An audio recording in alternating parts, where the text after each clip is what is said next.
नमस्कार। आज मैं फिर आपके सामने अपराध की एक और घटना लेकर आया हूं। अपराध की आज की घटना भी ब्लाइंड मर्डर्स के सीरीज की अगली कड़ी है। आज का राज्य है महाराष्ट्र और जगह है उस्मानाबाद। 21 दिसंबर 2015 को उस्मानाबाद में एक गांव है बघोली, जगह है कह लें, गांव है कह लें। इस गांव में कई कुएं हैं। एक कुएं में एक बोरी में बंद एक लाश, जो एक रॉड से बांधकर कुएं में इस आशय से फेंकी गई थी कि रॉड की वजन की वजह से वो नीचे दब कर रह जाएगी, ऊपर नहीं आएगी। लेकिन वो लाश 2 दिन बाद ऊपर आ गई। गांव वालों ने देखा, पुलिस को इत्तला की और पुलिस ने उसको बाहर निकाला। लाश बहुत पुरानी नहीं लग रही थी। दूसरा कि दिसंबर का महीना था, पानी काफ़ी उस समय टेम्परेचर ठंडा होता है और कुएं के भीतर वैसे भी जनरल बाहर के टेम्परेचर से कम टेम्परेचर में पानी होता है, इसलिए वो लाश डिसइंटीग्रेट नहीं हुई थी। चेहरा बहुत साफ सुथरा, पहचानने लायक था। शरीर भी सामान्य रूप से उतना फूला हुआ नहीं था जितना कि किसी दूसरे मौसम में या किसी दूसरे प्रकरण में ज़्यादा स्वेलिंग उसमें आ जाती है। बहरहाल प्रारंभिक जांच से ये पता लगा या पोस्टमार्टम रिपोर्ट से ये पता लगा कि इस लड़की के बदन पर, पेट में, पीठ में, कमर में चाकुओं के 20 से 22 निशान पड़े हुए हैं, यानी उसे चाकुओं से गोद गोद कर मारा गया है। लोकल पुलिस ने, उस्मानाबाद की पुलिस ने चेहरे की स्पष्ट, चूंकि चेहरा भी स्पष्ट था, स्पष्ट फोटोग्राफ निकालकर आसपास के जगहों पर, महाराष्ट्र के सभी पुलिस स्टेशंस पर और महाराष्ट्र से सटे कर्नाटक और आंध्र प्रदेश की पुलिस को भी ये फोटोग्राफ सर्कुलेट किए। लेकिन कहीं से भी इस लड़की की शिनाख्त नहीं हुई और धीरे धीरे ये केस तमाम फाइलों के साथ बंद हो गया। फाइनल रिपोर्ट लग गई कि साहब, इसकी जब पहचान ही नहीं हो रही है तो आगे कैसे बढ़ा जाए। 2016 में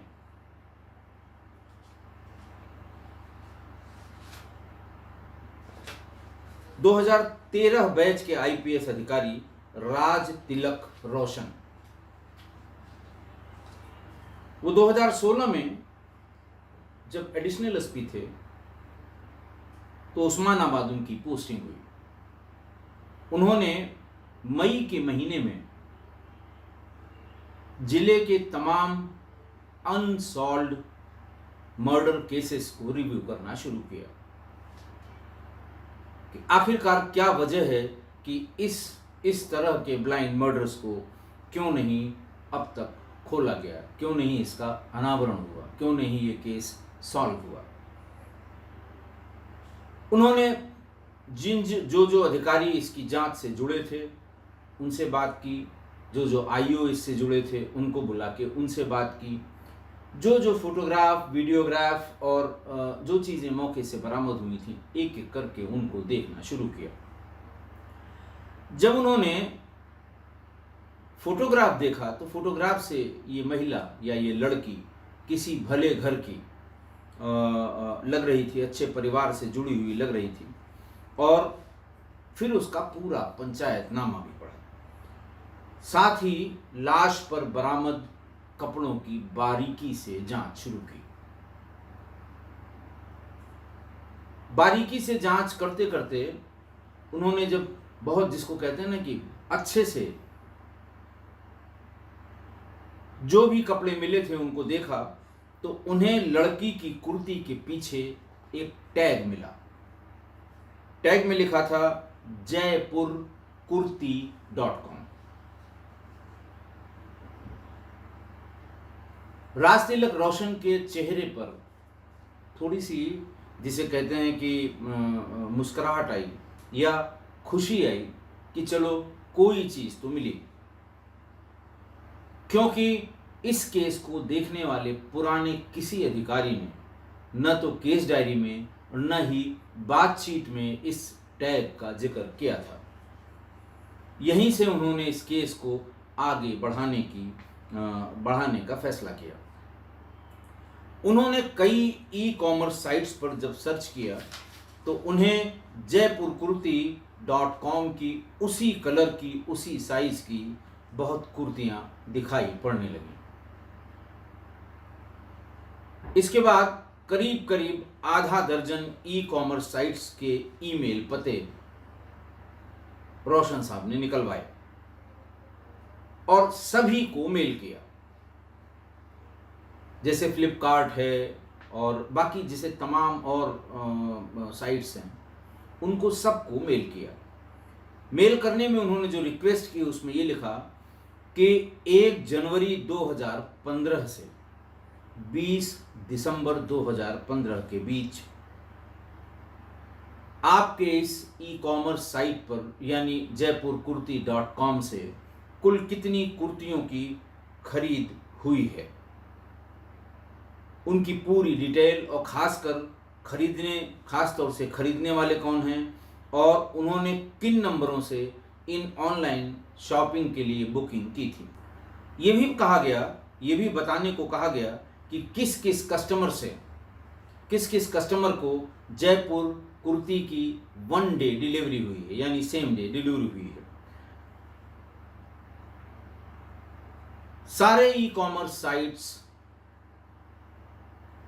से जब जवाब आए राज तिलक रोशन साहब को, तो कुल इस पीरियड में यानी 1 जनवरी 2015 से 20 दिसंबर यानी जिस दिन वो लाश बोरे में बरामद हुई थी, उस दिन इस तरह की जो उन्होंने कुर्ती की फोटोग्राफ ली थी, मृतक के कपड़े जो पोस्टमार्टम से पहले उतारे जाते हैं, तो उसी डिज़ाइन की 18,000 कुर्तियां खरीदने की डिटेल पुलिस के पास आ गई। ग्राहकों में सबसे लंबी सूची फ्लिपकार्ट की मिली। अमेज़न ने भी बहुत ढेर सारे कस्टमर्स के नाम और नंबर भेजे। मैं इस खबर से संबंधित जो पेपर कटिंग है वो कम्युनिटी में डाल रहा हूँ। आप उसमें उस कुर्ती के कलर या कुर्ती का जो डिज़ाइन है उसको देख सकते हैं। बड़ा पॉपुलर टाइप का डिज़ाइन है, लेकिन वो तमाम ई कॉमर्स साइट से उसी जयपुरकुर्ती.com से ही भेजा गया था। दूसरी बात मैं ये बता दूं कि ये खबर हमारे बहुत अच्छे मित्र सुनील मेहरोत्रा जी ने लिखी थी 2020 में नवभारत टाइम्स में। नवभारत टाइम्स मुंबई में पिछले 25 सालों से क्राइम रिपोर्ट करने वाले सुनील मेहरोत्रा जी ने बहुत अच्छी बड़ी घटनाओं के खुलासे से संबंधित खबरें लिखी हैं। आप नवभारत टाइम्स या नवभारत गोल्ड पर जाकर उनकी जो क्राइम से संबंधित खबरें हैं उन्हें देखिएगा। मैं उनसे बहुत बार मिला हूँ और दाद देता हूँ उनकी क्राइम के बारे में समझ के। उन्होंने इस खबर में राज तिलक रोशन का इंटरव्यू भी किया था और पूरी डिटेल इस अपराध के बारे में लिखी थी। बहरहाल उस्मानाबाद पोस्टिंग से पहले राज तिलक रोशन से पहले 2 और अधिकारियों ने इसकी विवेचना की थी। विवेचना के समय उन लोगों ने डंप डाटा यानी उस जगह की जहां लाश बरामद हुई थी वहां के मोबाइल टावर्स एक पर्टिकुलर समय में कितने कॉल आए और कितने गए थे उस टावर से, वो भी पुराने जांचकर्ता अधिकारियों ने उनको उपलब्ध करा दिए। ई कॉमर्स कंपनियों से जयपुर कुर्तियां खरीदने वाले 18,000 से ज़्यादा जिन कस्टमर्स के नंबर आए, फिर हर एक नंबर का लोकेशन निकाला गया। मतलब आप समझें कि 18,000 कस्टमर्स हो सकता है किसी ने या जो दुकान वाले हैं उन्होंने, एक कस्टमर ने 20 खरीदे हों, तो कम से कम 15,000 नंबर तो होंगे। और 21 दिसंबर 2015 या उससे पहले उस बघोली गांव में लोकेशन होने वाले नंबर्स को तलाशने के लिए सारे नंबर्स की, यानी लगभग 15-16 हज़ार नंबर्स की CDR निकालकर सॉफ्टवेयर में डाल के ये तलाशा गया कि बघौली में घटना से पहले या घटना के बाद कोई नंबर ऐसे हैं जो लगातार वहाँ बने हुए हैं। जांच की उसी प्रक्रिया में एक नंबर शक के घेरे में आया, जिसने अक्टूबर 2015 में फ्लिपकार्ट से जयपुर कुर्ती की ऑनलाइन शॉपिंग की थी। राज तिलक रोशन साहब ने उस पर कंसंट्रेट करने का फैसला किया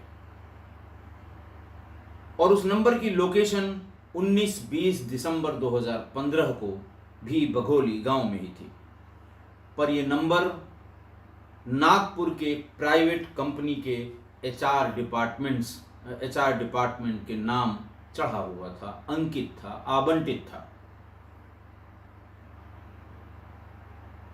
आप जानते हैं कई कंपनियां अपने यहाँ से ही अपने एजेंट्स को अपना सिम कार्ड और मोबाइल नंबर देती हैं ताकि उनको ट्रैक किया जा सके।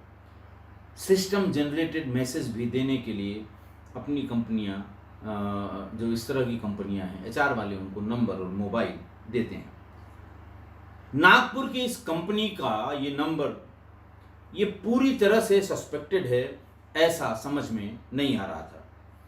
केवल एक ही विकल्प आया कि नागपुर जाकर उस कंपनी से सीधे ये पूछा जाए कि ये नंबर आपने अपने किस एजेंट को या अपने किस अधिकारी को आवंटित किया है, ताकि उससे बात की जा सके। दूसरी दिक्कत यह आ रही थी कि उस्मानाबाद और नागपुर के बीच दूरी काफ़ी है, इसलिए IIT खड़गपुर के बीटेक IPS अधिकारी राज तिलक रोशन ने सोचा कि पहले यहीं से, यानी उस्मानाबाद से बैठे बैठे ही साइबर तकनीक से ये चेक किया जाए कि इस नंबर, इस मोबाइल नंबर के जिसको सस्पेक्ट किया जा रहा था, क्या उससे संबंधित किसी व्यक्ति का फेसबुक अकाउंट निकाला जा सकता है।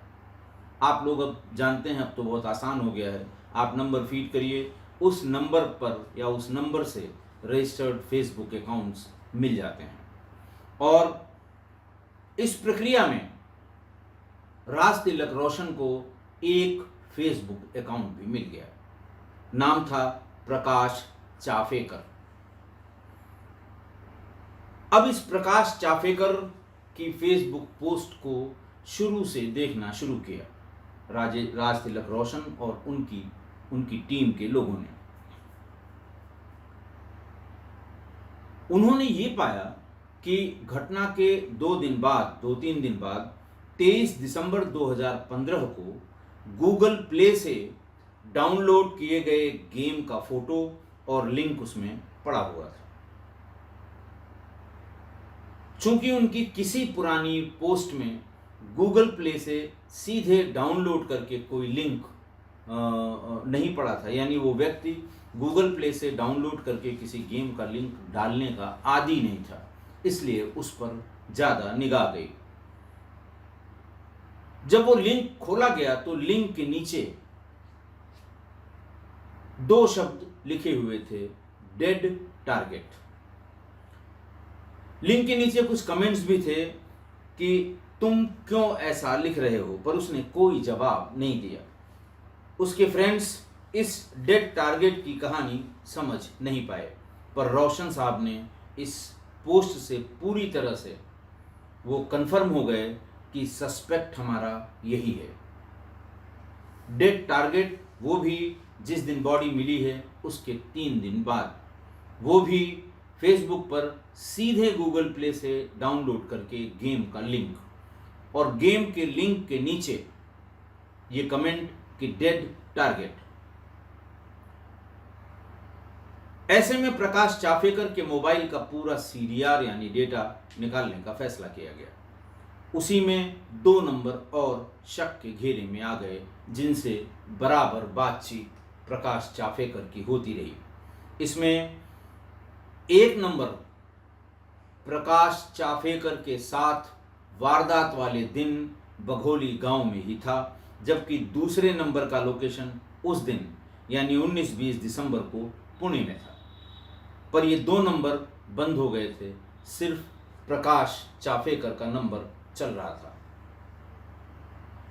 प्रकाश चाफेकर का नंबर सिर्फ इसलिए चल रहा था कि ये कंपनी का दिया हुआ मोबाइल नंबर था या कंपनी का दिया हुआ सिम था। वो इसको न तो नष्ट कर सकता था, न इसको बंद कर सकता था। कंपनी के लोगों को तुरंत शक होता, इसलिए उसने मजबूरी में इसे खोले रखा। बाकी दोनों नंबर बंद हो गए। पुलिस को समझने में देर नहीं लगी कि ये 2 नंबर क्यों बंद हो गए। अब राज तिलक रोशन साहब बिल्कुल कंफर्म हो गए कि हो न हो ये तीनों ही नंबर इसी घटना से संबंधित हैं। ऐसे में राज तिलक रोशन साहब ने, जब उनको लग गया कि कुछ न कुछ इन्हीं नंबरों से है, तो उन्होंने उस लड़की की फोटो को सर्च करने के लिए प्रकाश चाफेकर के फेसबुक अकाउंट से उसके सारे फ्रेंड्स की फोटो और डिटेल निकालनी शुरू कर दी कि शायद इस शक्ल वाली या इस शक्ल के साथ कोई नाम या कोई डिटेल इसके फेसबुक कॉन्टैक्ट्स में मिल जाए। लेकिन कोई फोटो या कोई इस तरह की जानकारी उसके फेसबुक अकाउंट से नहीं हो पाई। जब उससे कुछ नहीं पता लगा तो प्रकाश चाफेकर ने ये फैसला किया कि हम इसकी जहाँ वर्तमान लोकेशन होगी वहाँ जाएंगे। वर्तमान लोकेशन प्रकाश चाफेकर की पुणे मिली। रोशन खुद पुणे के लिए निकले और फिर वहाँ पहुंचकर कुछ काम के बहाने उन्होंने प्रकाश चाफेकर को फ़ोन कराया किसी दूसरे आदमी से। जैसे ही प्रकाश चाफेकर फ़ोन करने वाले की बताई जगह पर पहुंचा, रोशन साहब ने उस आदमी को वहीं दबोच लिया, अपनी गिरफ्त में कर लिया, गाड़ी में बिठाया। जब देखा कोई भीड़ भाड़ नहीं फॉलो कर रही है या कोई विरोध करने नहीं आ रहा है, उन्होंने फौरन अपनी डायरी में से वो फोटो निकाली जो मृत अज्ञात महिला की थी। फोटो दिखाकर प्रकाश चाफेकर से पूछा कि ये कौन है। प्रकाश चाफेकर ने फोटो देखते ही अपना ड्रामा शुरू किया। उसने कहा, अरे ये तो कांचन है, क्या हुआ इसको। जवाब में रोशन समझ गए कि जब ये पहचान रहा है तो अब कहानी बिल्कुल इसी के गले के नीचे है। उसे पुलिस स्टेशन लाया गया और जब इतना ड्रामा रोशन साहब ने देख लिया तो आप समझ सकते हैं उनके दिमाग में क्या आया होगा कि ये कैसे पूरी बात बताएगा, किस तरह से पूरी बात बताएगा। फिर पुलिस ने उसी तरह से उससे बात की, सवाल पूछने लगे और पूछताछ करने लगे, वही वाली पूछताछ, समझ गए होंगे आप। उसके बाद वो फूट फूट कर रोने लगा, सिसकियां बंध गईं और तरतीबवार उसने सारी बातें बताईं। उसने पुलिस को पहले अपना घर दिखाया जिसमें उसकी पत्नी प्रतिभा और उसके 2 बच्चे साथ में रहते थे। पुलिस ने कांचन का पता पूछा तो उसने कांचन का भी पता बताया और बताया कि पहले वो पुणे में और बाद में नागपुर में उसके साथ लिव इन रिलेशन में रहता था। प्रकाश चाफेकर ने पुलिस के साथ बैठकर कांचन का घर दिखवाया। वहाँ उसकी माँ और चाचा मिले। फिर चाचा के जरिए उसके पिता से उसके दुकान पर मिलने राज तिलक रोशन खुद गए और पहले कांचन की पूरी पृष्ठभूमि समझी। फिर सबको खूब संभालने के बाद उन्होंने कहा, सॉरी, अब आपकी बेटी इस दुनिया में नहीं है, उसकी हत्या हो चुकी है। फोटोग्राफ दिखाया, सभी की आंखें नम हो गईं, रोना धोना शुरू हो गया। रोशन ने प्रकाश चाफेकर को कांचन के घर से काफ़ी दूर गाड़ी में बिठा रखा था कि ऐसा न हो कि वो लोग इस पर हमला कर दें या पहचान जाएं कि ये तो वही आदमी है जिसके लिए मैंने कानूनी कार्रवाई के लिए मिसिंग रिपोर्ट लिखाई थी। प्रकाश चाफेकर को यहाँ से उसके खुद के घर ले जाया गया। उसी वक्त चूंकि उसने सब डिटेल बता दी थी, तो प्रकाश चाफेकर के साले दत्ता लोहार को उस्मानाबाद से ही गिरफ्तार करा के उसी जगह लाया गया जहां वो रखा गया था। जब सभी से पूछताछ हो गई, दत्ता लोहार यानी प्रकाश चाफेकर का साला और उसकी पत्नी प्रतिभा, प्रकाश की पत्नी प्रतिभा, तो ये पता लगा कि प्रकाश चाफेकर एक पढ़े लिखे और संपन्न परिवार से ताल्लुक़ रखता है। उसके पिता आर्मी में अधिकारी रहे हैं। उसकी शादी वारदात से करीब 10 साल पहले प्रतिभा से हुई थी। उसके 3 बच्चे हैं। वो पुणे की एक प्राइवेट कंपनी में बहुत ऊंचे पद पर बड़ी तनख्वाह के साथ काम करता था। उसी कंपनी में कांचन भी काम करती थी। धीरे धीरे दोनों की नज़दीकियां बढ़ने लगी, जो बाद में रिलेशनशिप में तब्दील हो गई। प्रकाश चाफेकर की पत्नी को, उसकी पत्नी प्रतिभा को इस बात की भनक लग गई। अब आप ये कहिएगा भनक साहब कैसे लग गई? देखिए, जब इस तरह के रिलेशन किसी भी ऑर्गेनाइजेशन में, किसी भी इंस्टीट्यूट में, चाहे वो एजुकेशनल इंस्टीट्यूट क्यों ना हो, अगर इस तरह के संबंध किन्हीं 2 लोगों के बीच लुका छिपी वाले होते हैं, तो कोई न कोई साथ का आदमी है जो परसू भी करता है, जलता भी है, जलन भी रखता है और खेल बिगाड़ने की ताक में रहता है।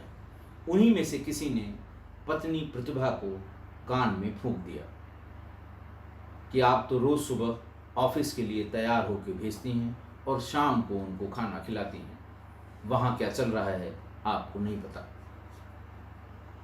जिस महिला को अपने पति के बारे में ऐसा पता लगेगा, वो खोजबीन जरूर करेगी, और प्रतिभा ने भी पूरी खोजबीन की।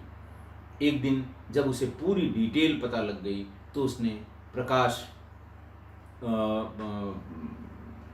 प्रकाश को टेलीफोन पर बहुत उल्टा सीधा भी कहा और घर आते ही बहुत ही सीरियस टाइप का झगड़ा पति पत्नी के बीच में हुआ। प्रकाश ने सोचा या अपनी पत्नी से यह कमिट किया कि वो यहीं पुणे की रहने वाली है, मैं अगर कहीं दूर अपनी पोस्टिंग करा लूं तो उससे मेरा पिंड छूट जाएगा। पत्नी ने कहा कि बहुत जल्दी तुम अपना ट्रांसफ़र यहाँ से करा लो, और हुआ भी यही। प्रकाश जाफेकर ने नागपुर में पुणे छोड़ दिया और नागपुर में एक और बड़ी कंपनी ज्वाइन कर ली। बच्चों की पढ़ाई की वजह से या स्ट्रेटजी की वजह से उसने प्रतिभा को पुणे में ही रहने दिया। लेकिन जब वो नागपुर गया, कांचन से कोई संपर्क नहीं रखा, तो कांचन ने भी अपनी पूछताछ शुरू की और जल्दी पता लगा लिया कि वो नागपुर में किस कंपनी में है। इसी बीच उनके माँ बाप को जब ये शंका हुई कि ये किसी लड़के के साथ, अपनी कंपनी के किसी लड़के के साथ इसके संबंध हैं, तो उन्होंने फरवरी 2015 को बिना कांचन की रजामंदी के उसकी शादी तय कर दी और बिना उसको बताए हुए एक दिन घेर घार के उसकी सगाई भी कर दी। कांचन को ये सगाई या ये शादी की बात कतई बर्दाश्त नहीं हुई और वो अपनी फिक्स शादी की तारीख मई 2016 के एक दिन पहले उसने पुणे का अपना मकान छोड़ दिया और प्रकाश के पास नागपुर पहुंच गई। पुणे छोड़ते वक्त उसने अपना मोबाइल परमानेंटली डीएक्टिवेट कर दिया। प्रकाश ने उसे नागपुर से वापस पुणे जाने के लिए बहुत समझाया, लेकिन वो नहीं मानी। एक बार उसने खुदकुशी की भी कोशिश की। प्रकाश चाफेकर ने उसे खुद ले जाकर अस्पताल में भर्ती कराया और उसकी देखभाल करने लगा। फिर मजबूरन उसे अपने उस घर में जहां वो रहता था कांचन को रखना पड़ा। मकान मालिक को उसे अपनी पत्नी इंट्रोड्यूस करके बताया और यही इंट्रोडक्शन उसने अपने साथी कर्मचारियों को अपनी कंपनी में भी बताया। लेकिन जैसा मैंने कहा कि जैसे ही कंपनी में या मकान मालिक को ये सब बातें बताई गईं, तो कुछ लोग जो तलाश में रहते हैं, ताक में रहते हैं, ताका झांकी करते हैं, कानाफूसी उन्होंने शुरू कर दी। और फिर ये बात प्रतिभा को कम्युनिकेट कर दी गई कि हाँ, नागपुर में उनकी पत्नी उनके साथ रहती है और वो ऑफिस वाले जानते हैं। सबको उन्होंने कहीं ले जाकर डिनर भी कराया है। ये बात प्रतिभा को बहुत नागवार गुजरी। उसने फिर टेलीफोन करके फिर प्रकाश जावड़ेकर से बहुत झगड़ा किया। उसी के बाद पत्नी ने कहा कि आप डिसाइड कर लीजिए, आपको 7 दिन का समय है कि आप मेरे साथ रहेंगे या कांचन के साथ रहेंगे। जब टाइम की लिमिट हो गई, सब बातें पता लग गईं, प्रकाश जावड़ेकर के पास कोई और चारा नहीं था। उसने अपने बच्चों की कसम खाते हुए पत्नी को ये विश्वास दिलाया कि हम इसी 1 हफ्ते में इसको अपने रास्ते से हटा देंगे, हम इसका कत्ल कर देंगे। तब जाकर उसकी पत्नी प्रतिभा ने कहा कि जब कत्ल कर देना तब मुझसे फ़ोन से बात करना, वरना मुझसे फ़ोन से भी बात करने की ज़रूरत नहीं है। 19 दिसंबर 2015 को शनिवार का दिन था। प्रकाश जावड़ेकर की छुट्टी थी। उसने कांचन से कहा कि चलो आज लॉन्ग ड्राइव पर चलते हैं। उस दिन सुबह सुबह उसने अपनी वॉल्क्सवैगन वेंटो कार से नागपुर से कांचन के साथ निकला। घर से निकलने से पहले उसने पत्नी प्रतिभा को पुणे फ़ोन किया और कहा कि मैंने चाकू खरीद लिया है, और ये भी कहा कि तुम अपने भाई दत्ता से कहो कि वो उस्मानाबाद मुझसे आकर मिले और इसमें मेरी मदद करे। पत्नी ने यानी प्रतिभा ने भाई दत्ता को फ़ोन किया कि वो ये ऐसा काम करने जा रहे हैं, जाओ और उनकी मदद करो। उसके बाद उसने फ़ोन पर अपने भाई के लिए कुछ SMS भी छोड़े। दत्ता ने बहन की फ़ोन कॉल के बाद एक बड़ा सा बोरा ले लिया बाजार से और उसे अपने घर के पास एक ऑटो के नीचे ये रख दिया।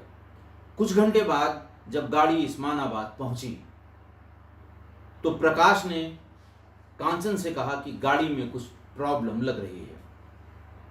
ड्राइविंग सीट पर बैठा आदमी कभी भी गाड़ी की प्रॉब्लम बता सकता है। क्लच को धीरे से छोड़े, तेजी से दबाए, ब्रेक लगाए, उसको स्टीयरिंग को आसपास घुमाए। बगल में बैठा हुआ कोई भी व्यक्ति हो, उसे लगेगा। उसने पूछा क्या बात है? बोली कुछ प्रॉब्लम हो गई है, मैं ज़रा किसी मैकेनिक को फ़ोन करके बुलवा के इसे ठीक करा के तब आगे चलूँगा। बाहर निकलकर उसने फ़ौरन अपने साले को फ़ोन किया कि उसके घर के पास ही जगह बताई कि मैं तुम्हारे घर के पास ही हूँ, तुम तुरंत मुझसे आकर मिलो।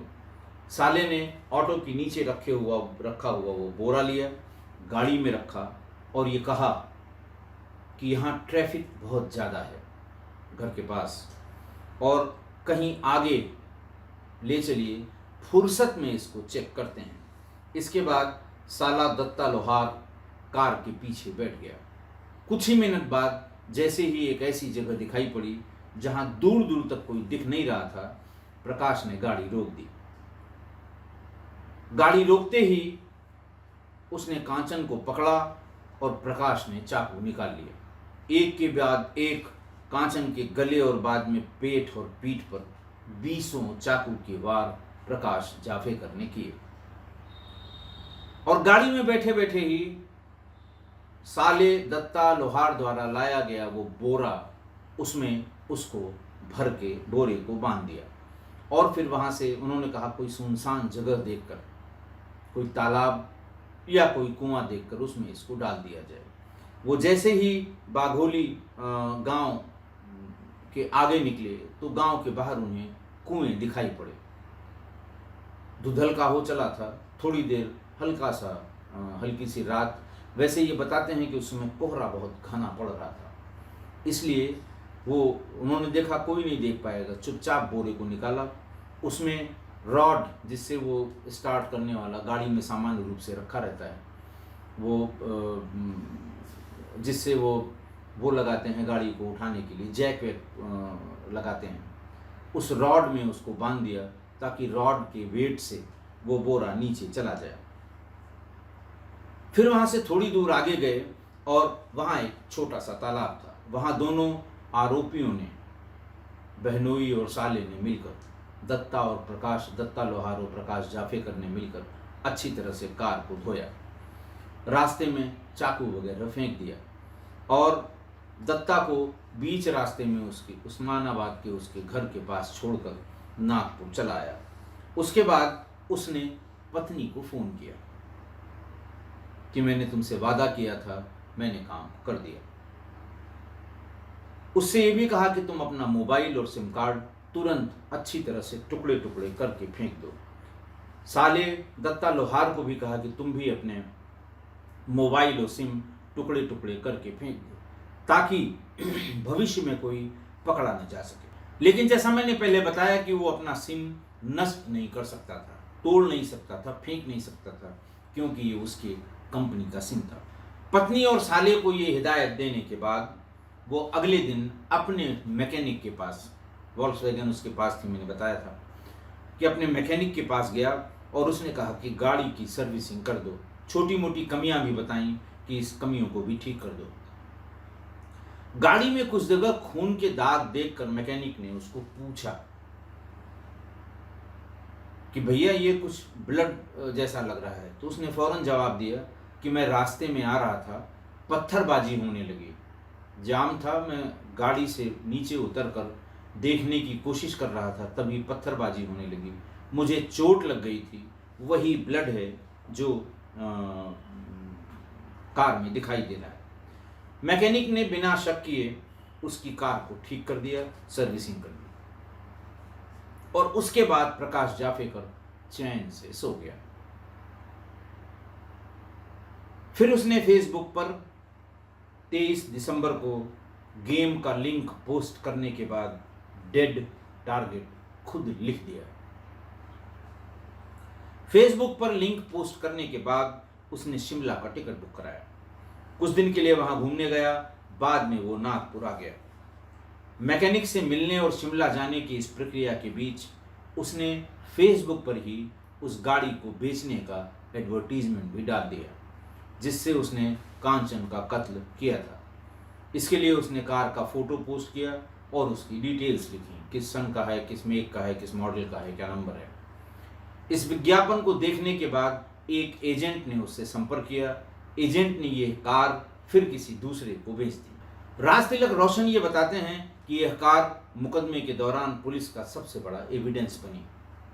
ब्लड स्टेन्स रिकवर किए गए और वो मैकेनिक जिसने वो ब्लड स्पॉट्स देखे थे, उसका बयान सबसे अहम बयान कोर्ट में इस केस के बाबत माना गया, क्योंकि पुलिस ने मजिस्ट्रेट के सामने उसका 164 सीआरपीसी यानी कलम बंद बयान करा दिया था, ताकि बाद में वो मुकर न जाए।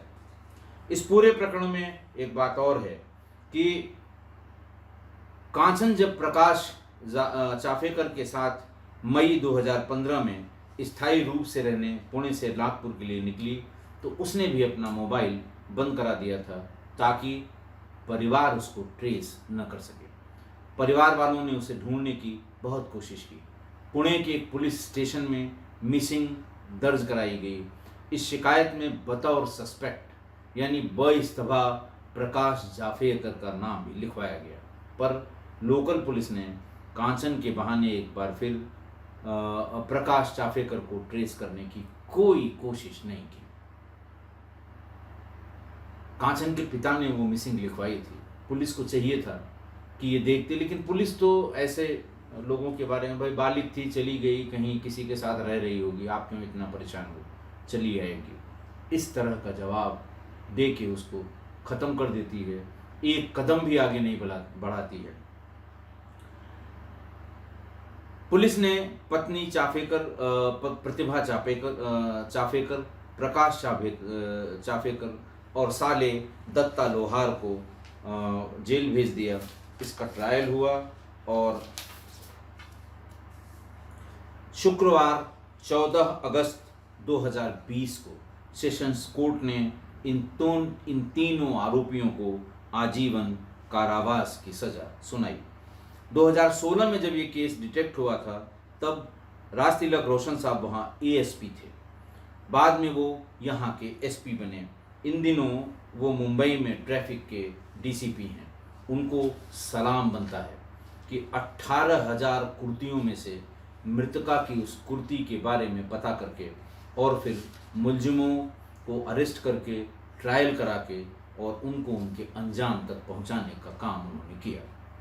आज की घटना में कांचन का घर से भागकर घर वालों को कोई बात न बताते हुए जिद करके अपने प्रेमी के साथ रहना, जबकि उसको पता था कि उसके इस संबंध का उसकी पत्नी घोर विरोध करती है, फिर भी उसने प्रकाश जाफेकर पर अंधा विश्वास किया और प्रकाश की बातों के जाल में उलझ गई, अपनी जान से हाथ धो बैठी। अगर वो अपनी जिद या जाने की बात या किसी और के साथ रहने की बात परिवार से शेयर करती तो शायद ये हत्या न होती। घर वाले उसको पीछा करते, प्रकाश जाफेकर तक पहुंचते, लोगों को बताते, तब प्रकाश जाफेकर को की इतनी हिम्मत न होती कि वो उसकी हत्या कर सके। हालांकि घर वालों को इस बात का शक था, इसीलिए जब मिसिंग रिपोर्ट लिखाई उनके पिता ने तो उसमें बहिश्तभा प्रकाश जाफेकर का नाम ही लिखवाया था। मिसिंग रिपोर्ट लिखाने के कई महीने बाद कांचन की हत्या प्रकाश जाफेकर ने की थी। अगर पुलिस ने जरा सा भी हाथ पैर मारा होता, थोड़ी सी भी सिंसियरिटी दिखाई होती तो न कांचन की जान जाती और न ही तीनों को आजीवन कारावास भुगतना पड़ता। पुलिस तो बस वही एक राग अलापती है कि भाई बालिग थी, चली गई, पुलिस क्या करे, किसी के साथ होगी, ढूंढिए, किसी के साथ भाग गई होगी। 2-4 गंदे शब्द भी पुलिस इस्तेमाल करती है ऐसे प्रकरणों में। सब लोग इससे 2-4 हुए होंगे, जो कोई भी इस तरह के प्रकरण में पुलिस से जिसका आमना सामना हुआ होगा। पुलिस की इसी जाहिलियत के कारण कांचन की हत्या हुई। सभी पुलिस ऐसी जाहिलियत में एक जैसी है, चाहे जिस राज्य की पुलिस हो।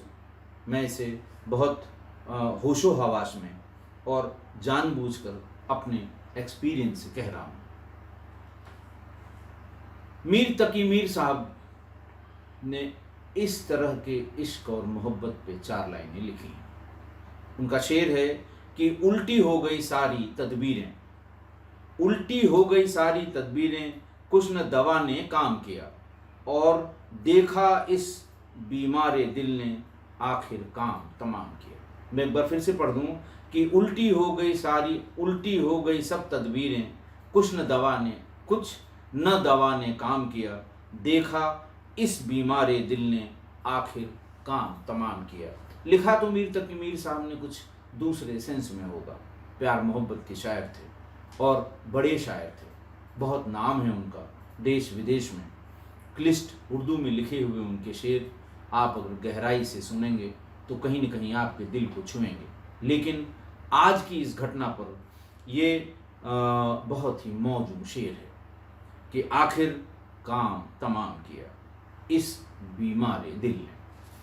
तो मेरे ख्याल से आप मेरी इस बात से सहमत होंगे। आज के लिए बस इतना ही। बहुत बहुत धन्यवाद।